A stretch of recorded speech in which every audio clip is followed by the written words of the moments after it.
Bien, buenos días, hermanos. Bueno, gracias al Señor que nos da el privilegio de seguirnos congregando.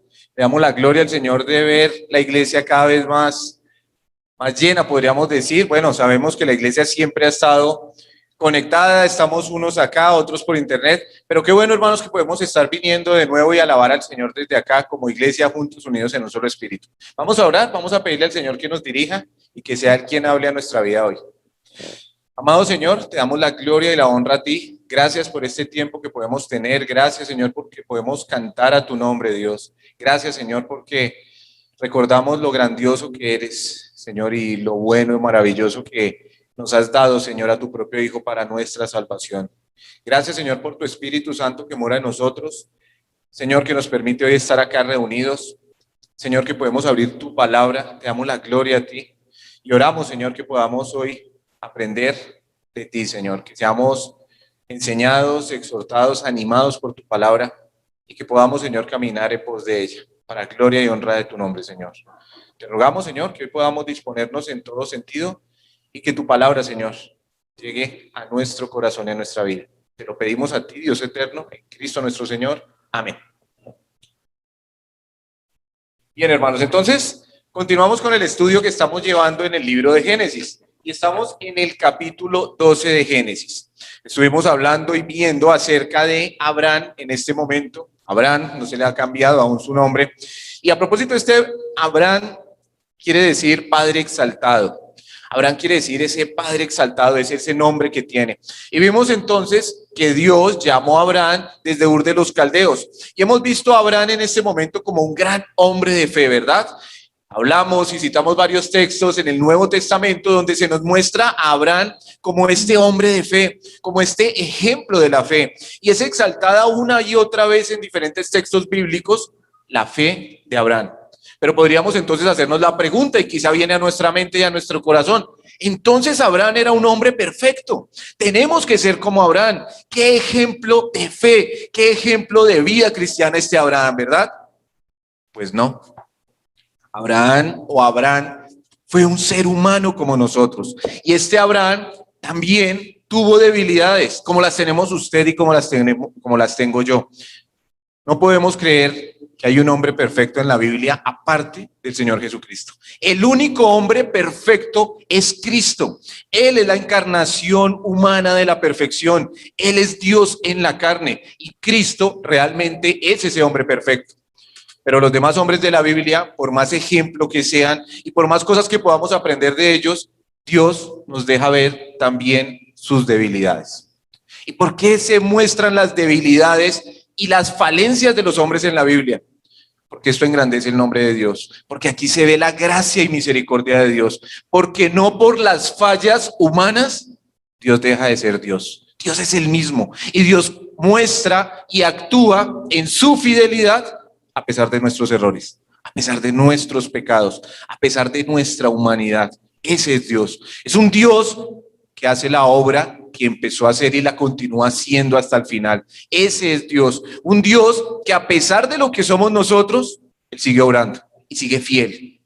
Aunque nosotros seamos infieles, yo dije, todos lo van a decir. Él permanece fiel. Hermanos, esto nos deja ver entonces lo que vamos a leer hoy del versículo 10 en adelante. Creo que me empezaron a fallar las gafas ahora. Ya los años, ahora necesito otra fórmula. Si conocen a alguien que trabaje con gafas. Bien, capítulo 12, versículo 10. Y aquí se nos va a narrar entonces ahora otra parte de la vida de Abraham. Y hasta el momento veníamos viendo a Abraham con sus bendiciones, con todo lo que Dios le dijo, Abraham andando en fe y llegando y haciendo altares, fue lo último que vimos, ¿verdad?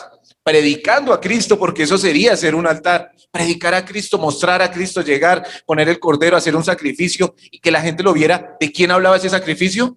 De Cristo. Y esta era la vida que estaba llevando Abraham. Pero vino entonces otra situación, versículo 10. Hubo entonces hambre en la tierra y descendió Abraham a Egipto para morar allá, porque era grande el hambre en la tierra. Hubo entonces hambre en la tierra. ¿Sabe qué? Las cosas empezaron a cambiar. Las cosas tuvieron un giro. Él estaba en la tierra que Dios le había prometido. Él estaba allí gozando de las promesas de Dios, pero de repente vino algo inesperado y empezó a haber ¿qué? Hambre en la tierra. Y Abraham tuvo que tomar entonces una decisión. Hoy vamos a ver esto.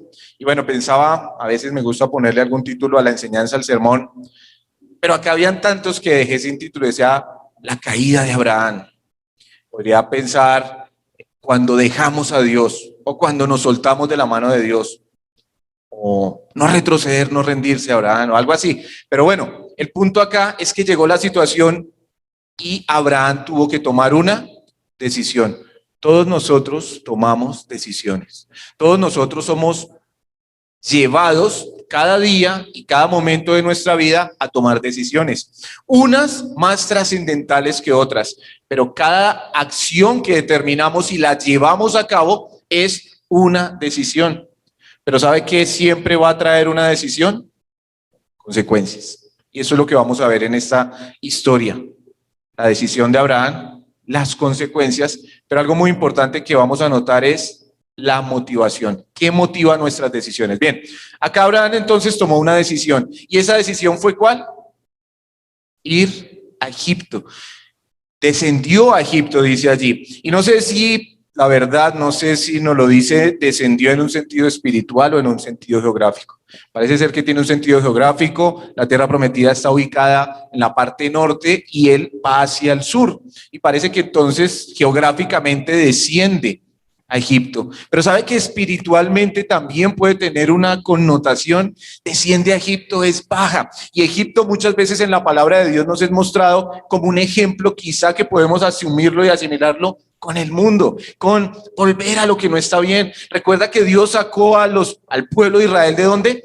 De Egipto, y una y otra vez ellos que querían volver a Egipto. Ay, es que allá en Egipto y Egipto y Egipto, y se nos dejaba ver entonces la influencia que tuvo en ese momento Egipto, haciendo esa relación de Egipto quizá con el mundo. Egipto no es un buen lugar, ¿sabe? O no era un buen lugar en ese momento. Egipto era un lugar donde había idolatría.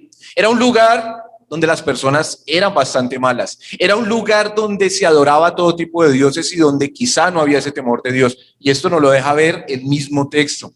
Pero Abraham entonces se enfrenta a una situación difícil y Abraham toma una decisión y es salir del lugar en el que Dios lo había puesto. Salir de la tierra prometida o de la tierra en la que Dios lo había guiado y lo había llevado. Y no vemos a un Abraham invocando el nombre de Dios. No vemos a un Abraham preguntándole a Dios si era bueno ir a Egipto. ¿Sabe que no vemos a un Abraham haciendo un altar para preguntarle a Dios, voy a Egipto, me quedo acá? Pero Abraham tomó su decisión y salió de la tierra a la que Dios lo había guiado, de la tierra en la que Dios lo había puesto, y tomó una decisión de ir a un lugar pagano. Bueno, Abraham era experto en esto, recuerda, él vivía en Ur de los Caldeos, tenía un contexto, y quizá pensó, bueno, esto estoy aquí yo suponiendo, dijo, bueno, puedo ir a Egipto, yo me puedo sostener y mantener allí en mi relación con Dios, porque finalmente yo salí, fue de un lugar más pagano que Egipto, así que voy a ir porque hay mucha hambre. Abraham ya tenía siervos. Recuerda que leímos en el capítulo anterior que cuando salió de Harán ya había ganado muchas cosas, personas, animales. Entonces Abraham siente una responsabilidad quizá de mantener su hacienda, por así decirlo, pero toma la decisión de apartarse del lugar donde Dios lo puso. Volver atrás, podríamos decir. Volver a Egipto o ir a Egipto. Hermanos, en la vida cristiana se van a presentar dificultades. Abraham estaba enfrentando una. Esto es lo que está enfrentando Abraham. Abraham está enfrentando una dificultad. El hambre es fuerte. La necesidad económica apremia. Yo creo que nosotros lo entendemos muy bien con todo lo que ha venido pasando, todo lo que ha sucedido por medio de esta pandemia y todo lo que continúa ahora con medio de los paros y las protestas. La situación económica se pone muy difícil para muchos de nosotros. Y a veces la situación económica nos puede llevar a pensar cosas que no son la voluntad de Dios. Abraham en este momento entonces, ante esa situación difícil, podríamos decir, vuelve atrás. Hermanos, y lo que Dios nos dice a nosotros es, tenemos que aprender de cada cosa en la palabra de Dios y nosotros somos llamados a sostenernos en el lugar donde Dios nos dice que estemos. ¿Qué pasa si viene una situación difícil a la vida del cristiano? Vea, cuando todo marcha bien, sí que es bonito el cristianismo, ¿verdad? Sí que se goza esa vida cristiana cuando todo marcha bien, cuando los negocios salen bien, cuando el trabajo se mantiene, cuando la salud está estable en la familia, cuando los hijos se portan bien, cuando, qué bendición y decimos gloria a Dios, qué bendición ser cristiano y queremos hablar con otros y compartirles de las riquezas de Cristo y de las riquezas del reino de los cielos. Pero ¿qué pasa cuando viene la situación difícil? ¿Qué pasa cuando viene necesidad? O cuando viene una enfermedad, o cuando los negocios no marchan bien, cuando las cosas salen mal, cuando hay muerte alrededor en nuestra familia. ¿Qué pasa cuando no recibimos eso que le hemos estado pidiendo a Dios? ¿Qué pasa entonces en ese momento? ¿Sabe qué pasa normalmente y lastimosamente por nuestra condición humana? Muchas veces viene entonces desánimo. ¿Y sabe qué? También puede venir a nosotros el pensamiento de, ¿yo para qué sigo con esto? Tanto que le pido a Dios, tan juicioso que soy, no fallo en la iglesia, no fallo en los devocionales, estoy en la palabra de Dios, evito hacer lo que es malo. Y me pasa esto, y no salen las cosas bien. Y mi esposo sigue siendo el peor, o mi esposa no sigue la voluntad de Dios. O yo tanto que estoy en esto y mis hijos no quieren oír la voz del Señor. Bueno, y empezamos quizá a mostrar nuestros desánimos. He visto muchas veces y he escuchado de primera mano muchas personas que se han querido volver atrás por una situación difícil en su vida, porque parece que no ven la mano de Dios. Y lo he escuchado tantas veces decir, ¿para qué sigo con esto? Yo no quiero seguir. ¿Y sabe qué? La situación difícil es una prueba. La situación difícil es algo que Dios permite en la vida de cada persona. Dios permitió esa situación difícil en la vida de Abraham. Esto no estaba fuera del control de Dios. Dios se descuidó y entonces llegó el hambre a la tierra y Dios, no, Dios estaba al control. Pero en ese momento Abraham no miró a Dios, sino que miró la circunstancia y caminó en pos de la circunstancia que estaba viendo y encontró una salida humana lógica para él y seguramente para cualquiera de nosotros. No, pues aquí hay hambre, aquí está escasez, no sé si era por temas climáticos o por lo que haya sido, había hambre, pero allá está Egipto, a unos cuantos kilómetros, es una ciudad grande, hay alimento, hay abastecimiento, yo puedo llegar allá. Es quizá el razonamiento lógico. Y muchas veces nosotros por pensar lógicamente cometemos malas decisiones y tomamos malas decisiones. Y muchas veces caminamos y volvemos atrás. Hermanos, nada nos debería llevar atrás, pero seamos realistas y conscientes. Si no estamos bien parados y bien preparados en el Señor, cualquier circunstancia nos puede llevar atrás. Nos puede hacer devolvernos en el caminar con el Señor. Y qué triste es cuando volvemos atrás. Qué triste es cuando damos ese paso en reversa. Cuando salimos, como dice alguien por ahí, con un pate perro de esos. Y salir haciendo lo que está mal. Hermanos, volver atrás implica muchas cosas. Implica que nos hemos soltado de la mano de Dios. Implica que no estamos viendo la guía de Dios. Implica que no estamos entendiendo el plan de Dios y no siempre lo vamos a entender, porque no somos personas que todo el tiempo podamos entender el plan de Dios, pero cuando vienen circunstancias que no entendemos es cuando más tenemos que llegar a los pies del Señor. Porque ninguna tentación que no sea humana ha permitido Dios, sino que también juntamente con la tentación, o podríamos en este contexto entenderlo como la prueba, dará también ¿qué? La salida para que podamos soportar. Hermanos, el Señor no va a permitir algo a nuestra vida que nos destruya, nada que no sea humano. Dios permite situaciones difíciles en la vida de cada creyente, porque sabe que esto trae una gran bendición y un gran progreso en la vida del Hijo de Dios. ¿Cuántos de nosotros cuando hemos enfrentado situaciones difíciles y hemos avanzado en ellas, podemos decir de todo corazón y con toda sinceridad, qué bendición? Qué bendición cuando pasé por X situación, que fue muy difícil, que hubo lágrimas, hubo dolor, lloré, clamé, pero salí de eso y aprendí. Y Dios me ayudó y ahí estuvo el Señor conmigo. Es una bendición. Pero ¿sabe qué? No siempre ha sido así. A veces ante esas pruebas y situaciones caemos y desfallecemos. Y bueno, desfallecemos. Dice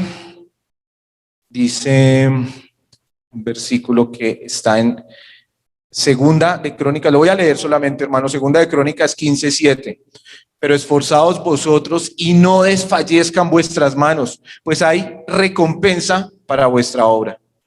El Señor nos llama a no desfallecer, a no ir hacia atrás, por difícil que sea la situación, por difícil que sea lo que esté pasando, por grande que sea la necesidad. ¿Iríamos otra vez nosotros a hacer cosas que están en el pasado? ¿Repetiríamos cosas del mundo? ¿Podríamos entenderlo alegóricamente de nuestro Egipto, del Egipto del que Dios nos sacó? ¿Repetiríamos alguna acción o alguna situación por una necesidad o por algo? Hermanos, deberíamos no hacerlo. Dice versículo 11 del capítulo 12. Y aconteció que cuando estaba para entrar en Egipto, dijo a Sarai su mujer: he aquí ahora conozco que eres una mujer de hermoso aspecto. Se volvió a enamorar a Abraham. No, vea lo que va a pasar. Y cuando te vean los egipcios dirán, y cuando te vean los egipcios dirán, su mujer es, y me matarán a mí y a ti te reservarán la vida. Ahora pues, di que eres mi hermana, para que me vaya bien por causa tuya y viva mi alma por causa de ti. Ay, Abraham, ¿qué está haciendo ahora Abraham? Primero, el contexto nos deja ver que él sabía el lugar donde iba. Él sabía que la gente de Egipto, ¿cómo era? Mala. Él sabía, dice, aquí la gente es mala y cuando vean que tú eres bien bonita, me van a matar por quedarse contigo. Él entiende que va a un lugar malo. Él entiende que va a un lugar donde la gente seguramente tiene un actuar pecaminoso, pero aún así él va hacia allá. Y ahora, ¿qué está haciendo? La consecuencia de nuestras acciones o de nuestras decisiones. Primero, la decisión. Decidió soltarse de la mano del Señor o salir del lugar de bendición o salir del lugar donde Dios lo había puesto e irse en sus fuerzas a un lugar llamado Egipto. Segundo, dijimos, cada decisión tiene una consecuencia. Y aquí hay una consecuencia, ¿sabe? ¿Sabe cuál es la consecuencia de soltarnos de la mano del Señor y de ir hacia atrás? Es que vamos a entrar en un actuar pecaminoso. Y eso es lo que está haciendo Abraham. Ahora se suelta, va a Egipto y ahora vea lo que empieza a hacer. Ahora le está diciendo, no, sabe que aquí me van a matar. Y vio a la mujer y dijo, uy, con 70 y no sé cuántos años que tendría Sara, dijo, eres muy hermosa, me van a matar por quedarse contigo.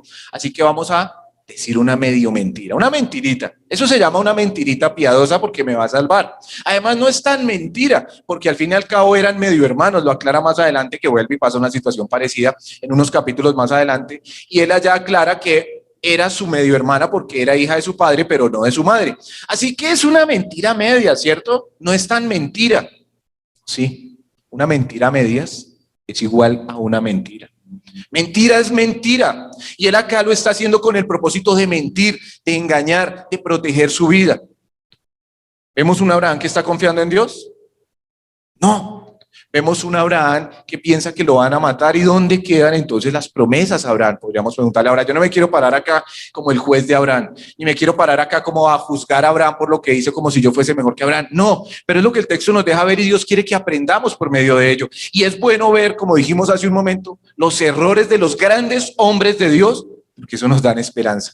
¿Sabe qué? Si Abraham, que fue un hombre tan grande, cometía estos errores, bueno, yo tengo esperanza con el Señor, porque Dios es bueno.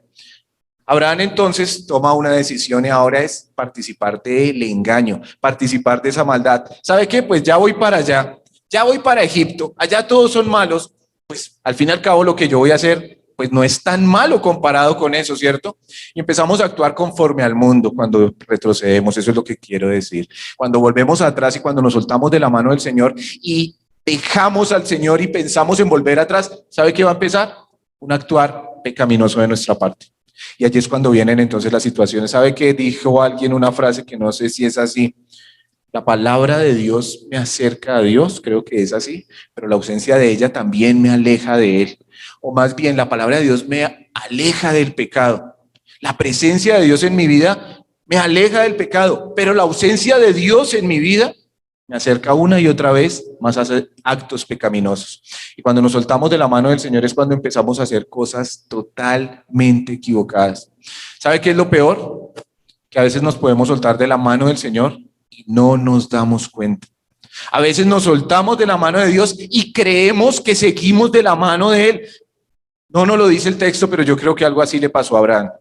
No creo que Abraham haya determinado, ¿sabes qué, Dios? Contigo no sigo porque trajiste hambre, entonces yo me voy para Egipto. No, no creo. Él creyó que tomó una buena decisión y creía que estaba siguiendo la voluntad de Dios. ¿Cuántas veces nosotros, sin darnos cuenta, nos alejamos de Dios? ¿Sabe qué? ¿Cuántas veces nos encerramos en nuestra terquedad, en nuestra necedad, aún en nuestro pecado y decimos, yo tengo la razón? Eso es así. Y yo estoy bien y usted está mal. Vea, esa muchas veces nos puede pasar. Pero cuando estamos así sueltos de la mano del Señor, ¿sabe qué sigue? Más pecado y más pecado. Porque cuando estamos sin la dirección de Dios, ni siquiera nos damos cuenta en los pecados que andamos. Y empezamos a actuar pecaminosamente, creyendo que está bien. Y empezamos a actuar en nuestras fuerzas. Dice el versículo 14. Y aconteció que cuando entró Abraham en Egipto, los egipcios vieron que la mujer era hermosa en gran manera.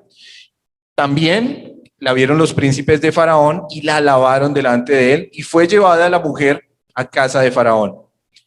E hizo bien a Abraham por causa de ella, y él tuvo ovejas, vacas, asnos, siervos, criadas, asnos y camellos. ¿Sabe qué? Curiosamente, le empezó a ir a Abraham bien allá en Egipto. ¿Y sabe por qué le empezó a ir bien? Por la mentira que se inventó. Tremendo, ¿ah? Porque entonces él dice, me está saliendo bien el plan. Vea que Dios me está bendiciendo. Le empezó a ir bien por causa de Sarai, entonces lo empezaron a bendecir a él y empezó a recibir los beneficios. ¿Y sabe qué? Esos beneficios nos ciegan muchas veces el entendimiento, nos nublan los ojos de la verdad. Abraham no ha recapacitado en ningún momento. ¿Sabe quién? Abraham sigue allí en Egipto, pero está recibiendo los réditos de todo esto. Está quizá contento. No sabemos cuánto tiempo pasó en Egipto. A veces cuando volvemos atrás, cuando nos soltamos de la mano del Señor, cuando nos salimos de la voluntad de Dios, ¿sabe qué? A veces hasta nos puede ir bien. En cierta manera, un bien entre comillas. Ay, tenía necesidad económica y me metí a hacer algo que bíblicamente no debería hacer. Pero ahí se están viendo las ganancias. Eso es que seguramente Dios está bendiciendo. Me estaba yendo mal en X parte del trabajo o en la universidad o en algo. ¿Y sabe qué? Hice algo deshonesto para solucionarlo. Y el resultado salió bien. Ay, vean, qué bueno. ¿Sabe qué? Hecho de que esas situaciones pasen, no quiere decir que Dios está bendiciendo eso. Ni mucho menos quiere decir que entonces estamos bien. ¿Sabe qué quiere decir? Estamos tan ciegos, pero tan ciegos, que no estamos discerniendo entre lo bueno y lo malo. Y no nos estamos dando cuenta que estamos yendo por un camino peligroso. Eso es lo que va a pasar. Justamente le pasó lo que él temía, ¿no? Nos dice algún proverbio, bueno, habla del impío. Y en el proverbio dice, al impío le vendrá lo que él teme, ¿cierto? Dice, más los justos no recibirán castigo. Al impío le vendrá lo que teme. Ahora, Abraham es un creyente, no es un impío, pero estaba actuando impíamente. ¿Cuántas veces nosotros entonces tenemos esos temores y pensamos, ay, qué tal que nos pase esto? Y muchas veces vienen esas situaciones, pero ya vamos a hablar de eso. Ahora, hablamos de la decisión, hablamos de la consecuencia, que la consecuencia es empezar a tener un andar pecaminoso y seguir en el pecado una y otra vez. Esa es la consecuencia, y en nosotros tenemos que tener cuidado, porque la consecuencia de que nos soltemos de la mano del Señor va a ser que sigamos andando o nos metamos en un rol de vida pecaminosa. Pero tenemos que preguntarnos algo en este punto, y es, ¿y la motivación? ¿Qué fue lo que motivó la decisión de Abraham? ¿Qué es lo que está motivando las decisiones de Abraham? Tanto salir de allí de la tierra como lo que está haciendo ahora. ¿Qué detectan, hermanos? ¿De cuál creen que sería la motivación? Una palabra. ¿Cuál? No escuché muy bien. Egoísmo, bueno, gracias, sí. Hay mucho egoísmo. Pero, ¿cuál? Sí, hay algo que, si miramos bien, es lo que motivó a Abraham. ¿Qué siente usted cuando le avisa? Gracias, hermana. Temor. Iba a decir, ¿qué siente usted si le dicen que se va a quedar sin trabajo, que el banco le va a embargar la casa, que va a vivir una situación económica? Seguramente, ¿qué? Temor. Lo que motivó a Abraham a salir de la tierra e irse para Egipto fue temor. Viene hambre, seguro van a morir los animales, quizá los ciervos, ¿qué va a pasar con mi riqueza? ¿Sabe qué? Viene una situación difícil, así que yo me voy por temor. Pero no lo evidencia una vez más cuando iba a entrar a Egipto. ¿Qué le dijo a su esposa? Tú eres muy hermosa, mi amor, tan linda, pero de pronto me matan por quedarse contigo, así que más bien inventémonos esto. Una vez más evidencia su temor. Hermanos, Abraham tuvo un problema con el temor y eso nos lo va a dejar ver a través de la vida de Abraham. Una de las debilidades de Abraham fue el temor, pero Abraham estaba en el proceso. Y sabe que lo vamos a ver a través de todo Génesis. Él temía por esto, él temía más adelante por aquello, él está teniendo temores. Ahora, Dios está trabajando en la vida de Abraham y Dios va a trabajar y va a ayudarle a superar ese problema a Abraham, pero aquí apenas lo está evidenciando y nos está dejando ver un Abraham que siente temor y tendríamos que hacernos la pregunta también nosotros, entonces ¿es malo tener temor? ¿Es malo sentir temor? No, no es malo sentir temor, no podemos decir que es un pecado de repente que venga un temor a nosotros, pero lo que sí está mal y lo que sí se va a volver un pecado es si nosotros dejamos que esos temores se aniden en nuestra mente, en nuestro corazón y empecemos a actuar con temor y a movernos por temor. La Biblia nos habla del temor mucho, muchísimo, pero ¿sabe qué es lo primero que nos llama la atención la Biblia? A que nosotros debemos tener un temor, pero ¿es un temor a quién? Un temor a Dios, un temor reverente, un respeto y un entendimiento de la persona de Dios, y ese es el temor que nos llama a tener la Biblia. Pero la Biblia nos exhorta una y otra vez también a que nosotros no debemos temerle a las situaciones de nuestro alrededor, que no tenemos que temerle a lo que pueda pasar, que no tenemos que dejar que ese temor se convierta en un terror y que entonces nosotros empecemos a vivir con temor, porque ¿sabe qué es el temor también o de dónde viene? Desconfianza de Dios. Cuando tenemos temor estamos desconfiando de lo que Dios puede hacer. Seguramente lo entendemos así y podríamos decir, Abraham se podía haber quedado, confiar en Dios y seguramente Dios le hubiera provisto de una manera milagrosa todo lo que él necesitaba allí en esa tierra. Pero ¿sabe qué? Pudo más el temor. El temor no es un buen consejero. El temor no es un buen amigo. El temor nos lleva al lado contrario de la fe. Dios no quiere que nosotros vivamos con temor. Dios no quiere que como hijos de Dios estemos teniendo temor de las situaciones, porque ese temor sí que nos va a sacar del propósito de Dios. Ese temor sí que nos va a desviar del camino al que Dios nos lleva. Dice Salmos 23, versículo 4. Aunque ande en valle de sombras de muerte, no temeré mal alguno, porque tú estás conmigo. Tu vara y tu cayado me infundirán aliento. Hermanos, la Biblia nos insta a que confiemos en Dios. Si yo creo en un Dios todopoderoso, si yo creo en un Dios que tiene el control, si yo creo en un Dios que puede hacer grandes cosas, y si yo creo en un Dios que es santo, perfecto, sabio, misericordioso, bondadoso, si yo creo en ese Dios, yo debería confiar en ese Dios y evitar el temor de las situaciones. Pero muchas veces decimos que confiamos y que creemos en el Dios que acabamos de nombrar, santo, perfecto, misericordioso, bondadoso, Señor todopoderoso eres tú. Pero llega la primera noticia y nos asusta. Con todo lo que está pasando, muchas veces debemos reconocer que cuántos de nosotros quizá no hemos estado asustados. ¡Ay! Cuando llegó el COVID, ¿y qué va a pasar con nosotros? ¿Y qué tal va y me muera? ¿Y qué tal si me da? Y empezamos a tener quizá, no estoy asegurando, pero quizá pudieron haber venido muchos pensamientos de temor a nuestra vida. Y con cada situación que va pasando, ahora se levantó la tercera etapa del COVID y ahora sí que de verdad se están viendo más muertes. ¿Y qué tal? ¿Y qué tal que me den? Ahora, esto no es un llamado a no cuidarnos, ni a mucho menos, no, yo confío en Dios, me quito el tapaboca, yo confío en Dios, ahora, no es un llamado a la irresponsabilidad, pero es un entendimiento de si realmente situaciones que pasan a nuestro alrededor hacen que haya un temor grande en nuestro corazón. Ese temor es un enemigo de Dios, ¿sí? ¿Por qué? Porque entonces nuestro Dios no es tan grande como la situación a la que estamos presentando y por eso dejamos que venga ese temor. Dice también Hebreos 13, versículo 6, de manera que podemos decir confiadamente, el Señor es mi ayudador, no temeré lo que me pueda hacer el hombre, no temeré lo que me pueda hacer otra persona, no temeré lo que pueda venir de otro. Pero lastimosamente vivimos en una sociedad llena de temores. Y lastimosamente a veces le inculcamos muchos temores a nuestros hijos, ¿saben? En nuestra tarea como padres, que es una responsabilidad del cuidado y todo lo que tiene que ver con ellos, pero a veces lastimosamente lo que hacemos desde el hogar, porque quizá fue lo que hicieron nuestros padres y así, es sembrar un temor en la casa.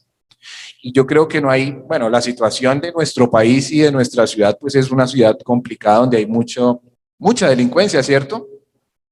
Y quizá pues es normal salir con temor ante tantas situaciones. Pero a veces criamos a los niños con un temor que se vuelve es un terror. Ay, cuidado, mi hijo, por ahí con ese celular, no lo deje ver, mejor dicho, métaselo por acá en la media, guárdelo aquí, si sé más, y que si usted ve 3 personas desde allá, salga corriendo y salga gritando, porque qué miedo. Y a veces sembramos tanto terror ante estas situaciones que decimos, ¿y entonces dónde queda Dios? ¿Dónde está Dios? ¿Acaso no creemos en un Dios que controla todas las cosas? ¿Acaso no creemos en un Dios que es soberano, que es bueno, que es protector? Y dije una vez y lo repito, no por eso entonces me salgo embambado a la calle a andar por el centro de Bogotá porque confío en Dios. No, no, no es eso lo que decimos. Pero decimos es, ¿qué es lo que hay en nuestro corazón? ¿Un temor ante cada situación? ¿A un creyentes teniéndole temor a la muerte? ¿A un hijos de Dios diciendo, si me muero? Si me muero, ¿qué va a ser de mis hijos? Porque a veces creemos que es por nuestros hijos. Pero sabe que sea por la razón que sea, el creyente no debería tenerle temor a la muerte.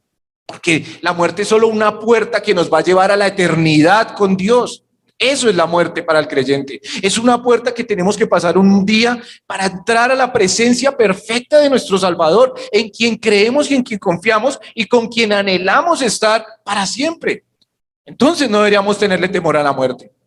Pero bueno, yo no le tengo temor a la muerte, pero ¿sabe qué sí me da temor? Quedar por ahí en una cama. Claro, y eso suena terrible, Dios nos libre a todos nosotros. Pero hermanos, nada se saldría de la voluntad de Dios. ¿Y qué hacemos temiéndole a eso en estas alturas de nuestra vida?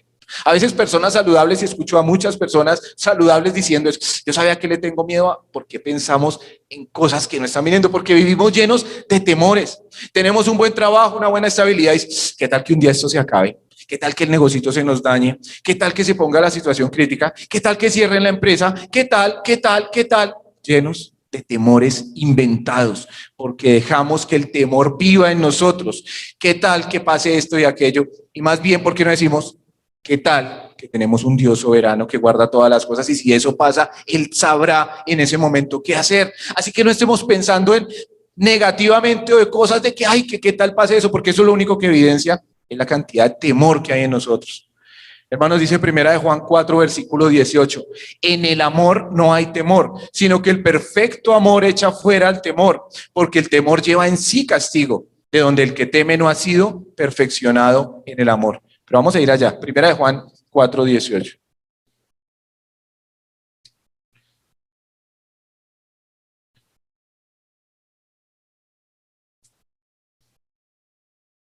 Y primera de Juan nos habla muchísimo del amor, nos insta a vivir en amor, nos insta a estar apercibidos del verdadero amor que es Dios y es Cristo, pero nos insta a manifestar ese amor. Eso hace Juan en esta carta.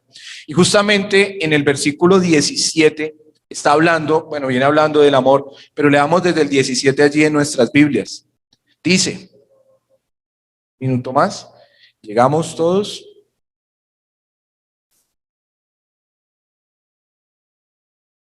Dice, en esto se ha perfeccionado el amor, en esto se ha perfeccionado el amor en nosotros, para que tengamos confianza en el día del juicio, pues como Él es, así somos nosotros en este mundo.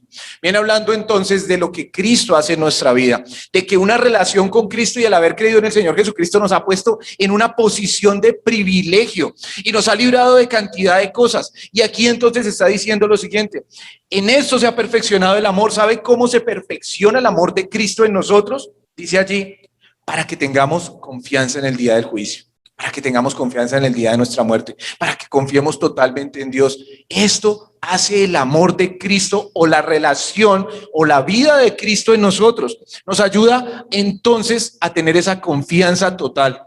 ¿Ve cómo el temor es lo contrario a confianza? Cuando yo tengo temor, no estoy confiando. No estoy confiando en Dios, no estoy confiando en su plan, no estoy confiando en su palabra, no estoy confiando en que Él es sabio. Pero dice entonces, para que tengamos esa confianza en el día del juicio. Pues como Él es, somos nosotros en este mundo.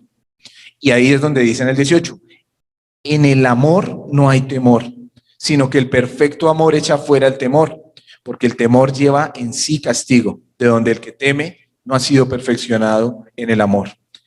En el amor no hay temor. ¿Pero quién es el amor? Cristo. Es la manifestación del amor de Dios. Y en todo el contexto está mostrando que Cristo y que Dios es el amor, porque Dios es amor. Y en ese amor no hay temor. ¿Sabe por qué? Porque el verdadero amor echa fuera el temor. El verdadero, podríamos decir, la verdadera manifestación de Dios en nuestra vida, que es Cristo en nosotros. Si Cristo mora en nosotros y Dios está con nosotros, el verdadero amor echa fuera el temor. Y dice luego, porque el temor lleva en sí castigo. Podríamos pensar tanto de esto, pero no vamos a hacer el estudio de este versículo, pero sabe que pensemos una cosa. ¿Cuál sería ese castigo que lleva el temor? Bueno, el castigo de no estar actuando justamente en la voluntad de Dios y de empezar a tomar quizá malas decisiones basadas en el temor. Pero ¿sabe qué lleva en sí el temor? ¿Sabe cuál podríamos decir un castigo tan evidente? ¿Qué más que vivir todos asustados? ¿Cómo se siente una persona que vive desconfiando y con esos temores? Ya está llevando un castigo a sí mismo. No estoy diciendo que eso es lo que dice el texto. Estamos sacando una idea de allí. De donde el que teme no ha sido perfeccionado en el amor. Hermanos, si hay temor en nosotros, quiere decir entonces que no hemos sido perfeccionados. Estamos en obra y tenemos que admitirlo. Todos nosotros seguramente estamos en obra. Estamos siendo tratados por Dios. Abraham, allá donde estamos, Génesis capítulo 12, este gran ejemplo de fe, este hombre llamado por Dios, el gran patriarca, el padre de la fe para los hebreos, el padre de la fe para los musulmanes, el padre de la fe para los cristianos, este hombre de Dios que ha sido llamado y citado, también estaba en ese proceso y también sintió ese temor. No es pecado que venga el temor, pero es pecado que dejemos anidar el temor y que vivamos temerosamente desconfiando del poder de Dios, porque esto nos va a llevar entonces a tomar malas decisiones. La decisión, ir a Egipto y apartarse de la tierra que Dios le había dado.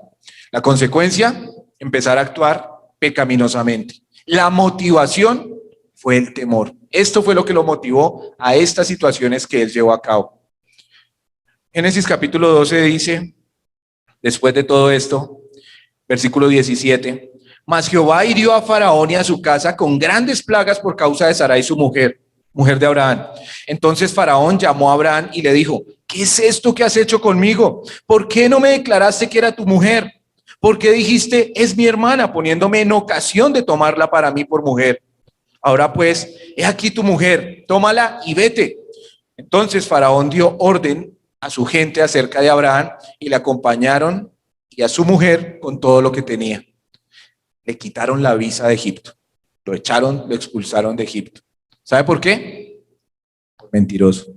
Qué vergüenza. Qué pena que como cristianos seamos a veces exhortados de lo bueno por personas que no conocen de Dios. Abraham era el hombre de fe, él tenía que mostrar a Cristo y allá vino Faraón, que era el rey pagano del pueblo pagano y le dijo, venga, ¿usted por qué es tan mentiroso, Abraham? ¿Usted por qué dijo esto? ¿Se imagina? ¿Se imagina que como cristianos alguien nos diga, venga, no haga eso? ¿Se imagina que vamos por la calle y tiramos un papel y llega alguien que ni siquiera es creyente y nos dice, Señor, no sea cochino, levante ese papel? ¿Se imagina que estemos nosotros por allá peleando en una fila? Ay, pero es que no avanza, y alguien que no sea cristiano nos diga, tranquilo, tenga paciencia. ¿Se imagina que nosotros estemos haciendo algo que no agrada a Dios y que sea alguien que no conoce el que nos exhorta? ¿Nos ha pasado? Nos puede pasar. Le pasó a Abraham, pero es una vergüenza, hermanos. Y es algo que tiene que hacernos sentir y pensar, Dios mío, yo debería haber dicho eso. Y déjeme confesarle algo, pues si le pasó a Abraham, voy a animar y voy a contar una que me pasó. Cuando operaron, creo que ya lo había contado en algún momento, cuando operaron a mi hijo Joel del corazón, le hicieron una cirugía de corazón abierto cuando tenía 2 años y medio.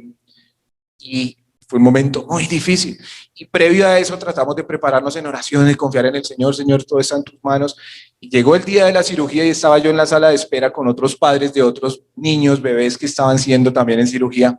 Y empezaron a hablar ellos ahí, los padres. No, el niño que se murió hace 8 días por la cirugía que le hicieron. No, y la niña del otro que se murió. Ay, ¿se acuerda? Ese era cristiano. ¿Y cómo lloraba? Y yo estaba ahí sentado escuchando eso y me empecé a angustiar. Y yo, ay, Dios mío. Y una señora me vio en mi condición y me dijo, tranquilo, confía en Dios.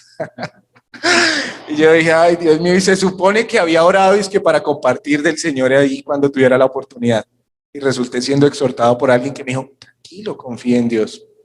Me dio risa y tristeza al mismo tiempo. Pero es el Señor ayudándonos a quitar esos temores y aprender a confiar plenamente en Él. Hermanos, y que no nos pase como Abraham, que no terminemos siendo enseñados por alguien que no conoce de lo que deberíamos hacer. Todo por haber actuado en temor en contra de la voluntad de Dios. Vamos a orar. Padre, te damos gracias a ti, Señor. Gracias por tu palabra, gracias por tu misericordia, tu bondad, tu paciencia con nosotros. Gracias, Señor, porque nos muestras con la vida de Abraham que tú no buscas hombres perfectos porque sabes que somos pecadores, pero que te gozas también en nuestras debilidades porque allí se manifiesta tu poder, Señor. Que quieres trabajar en nuestra vida como trabajaste en la vida de Abraham, Señor. Y que así también quieres a nosotros moldearnos, ayudarnos. Señor, ayudarnos a avanzar en nuestras debilidades y en nuestros pecados. Señor, ayúdanos a tener confianza en ti, a quitar de nosotros todo temor, todo miedo, toda obsesión hacia lo malo, Señor, sino a tener esa confianza en que tenemos al Dios soberano, grande y fuerte, que eres tú nuestro Padre, Señor. Señor, ayúdanos a no soltarnos de tu mano y a andar en pos de ti. En Cristo nuestro Salvador oramos. Amén.